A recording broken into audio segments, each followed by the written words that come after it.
Assalamualaikum warahmatullahi wabarakatuh. Bismillahirrahmanirrahim. Alhamdulillahirrabbilalamin. Wassalatu wassalamu ala rasulihil karim Sayyidina wa maulana Muhammadin wa ala alihi wa sahbihi ajma'in, amma ba'du. Alhamdulillahirrabbilalamin. Puji syukur kita panjatkan kehadirat Allah subhanahu wa ta'ala, yang mana kita masih diberikan banyak sekali kenikmatan, baik itu nikmat iman, nikmat Islam, dan nikmat sehat walafiat, sehingga sampai hari ini kita masih bisa menjalankan ibadah puasa di bulan Ramadan yang penuh mulia ini. Oke, insyaallah pada hari ini saya akan menyampaikan sedikit materi mengenai keutamaan sahur. Nah, berbicara tentang sahur, mungkin ada sebagian dari kita yang masih malas untuk bangun sahur.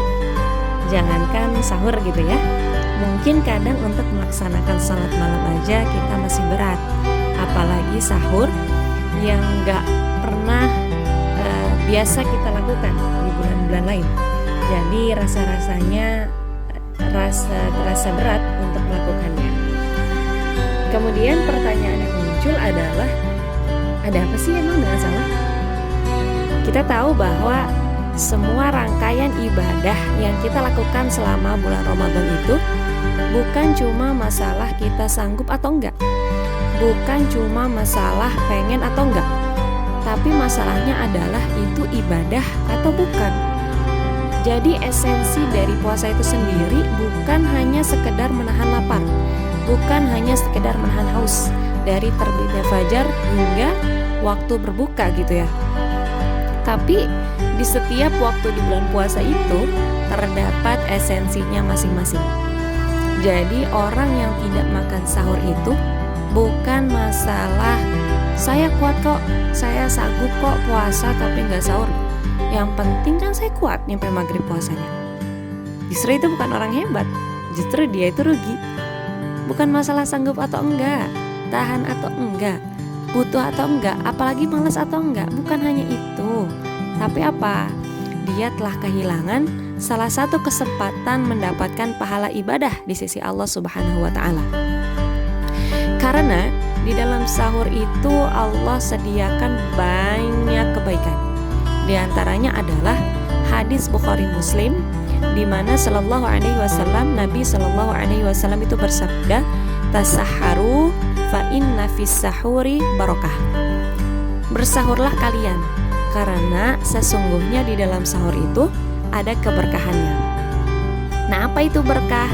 Berkah dalam bahasa Arab artinya ziyadatul khair, bertambah kebaikan. Maksudnya dengan kita sahur, kita bukan hanya dapat kekuatan untuk puasa, tapi juga bertambah kebaikan sepanjang hari.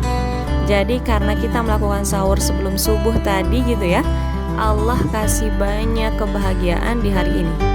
Allah kasih rizki, Allah kasih hubungan yang baik dengan keluarga, Allah kasih kesehatan, Allah kasih kekuatan untuk ibadah, Allah kasih banyak al-khair. Karena arti dari al-barakah ya ziyadatul khair, bertambahnya kebaikan. Jadi sahur ini hendaknya jangan ditinggalkan, walaupun hanya dengan seteguk air. Sebagaimana sabda Nabi Shallallahu Alaihi Wasallam yang artinya sahur adalah makanan yang penuh berkah. Oleh karena itu, janganlah kalian meninggalkannya sekalipun hanya dengan minum seteguk air. Karena sesungguhnya Allah dan para malaikat bersalawat kepada orang-orang yang makan sahur. Jadi rasanya rugi gitu ya kalau misalnya kita nggak sahur, karena Innallaha malaikatahu yusholluna 'alal mutasahhirin. Karena sesungguhnya Allah dan para malaikat itu bersalawat kepada orang-orang yang makan sahur. Kemudian di riwayat lain, yaitu riwayat Imam Muslim, Nabi juga menyampaikan tentang perbedaan puasa antara puasa orang Islam dengan puasa Ahlul Kitab, yaitu orang Yahudi dan orang Nasrani adalah ternyata pada makan sahur. Faslu ma baina siyamina wa siyami ahlil kitabi aklatus sahar. keutamaan antara puasa kita dengan puasa ahlul kitab adalah pada makan sahur. Nah gitu. Kemudian keutamaan sahur selanjutnya adalah dengan makan sahur kita akan lebih memiliki energi, memiliki semangat dalam menjalankan ibadah puasa. Karena ibadah puasa itu bukan untuk bermalas-malasan sebenarnya ya. Sepanjang hari tidur, bukan untuk bermalas-malasan. Dalam melakukan aktivitas dan amal soleh di siang hari bulan Ramadan, kita tentu butuh energi. Dan itu bisa diwujudkan dengan makan sahur. Kemudian ketika kita pas bangun sahur, itu jangan mepet sama waktu subuh. Karena kalau kita bangunnya mepet pas azan gitu, kita pasti akan terburu-buru. Betul nggak? Nggak sempat ngapa-ngapain. Mending misal minimal setengah jam sebelum azan subuh, atau lebih bagus lagi 1 jam atau 1 jam setengah sebelum subuh kita sudah bangun, sehingga kita masih bisa sempat salat tahajud, witir, berdoa, dan yang paling penting menjelang sahur itu kita minta ampun kepada Allah. La ilaha illa anta subhanaka inni kuntu minal zalimin. Rabbana zalamna anfusana wa illam taghfir lana wa tarhamna lanakunanna minal khasirin.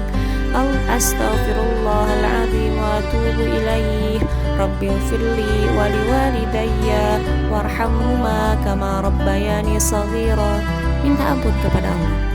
Karena Allah itu senang banget sama hambanya yang meminta ampun. Allah tuh senyum kepada kita. Makanya Nabi mengatakan setiap sepertiga malam terakhir, yaitu menjelang sahur, Allah turun ke langit dunia dan bertanya, hal min mustaghfir, adakah di antara hambaku yang meminta ampun? Pasti akan aku ampuni dosa-dosanya. Jadi ketika kita melaksanakan sahur itu sebenarnya banyak sekali keutamaannya. Ya, seperti apa yang telah disampaikan tadi. Yang pertama mungkin bisa ditambah nih. Yang pertama ittiba'us sunnah.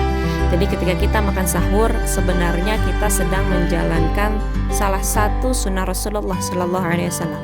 Kemudian yang kedua husnul barakah. Di dalam sahur itu ada berkah. Kemudian yang ketiga, ketika kita sahur kita mendapatkan energi dan semangat menjalankan puasa dan ibadah-ibadah lainnya di bulan puasa. Yang keempat, manakala kita melakukan sahur kita mendapatkan peluang untuk bisa berdoa di waktu mustajab, untuk bisa minta ampun kepada Allah. Kemudian yang kelima, ketika kita melaksanakan sahur kita telah melakukan mukhalafah, tidak mengikuti tradisi ahlul kitab yang tadi sudah dijelaskan.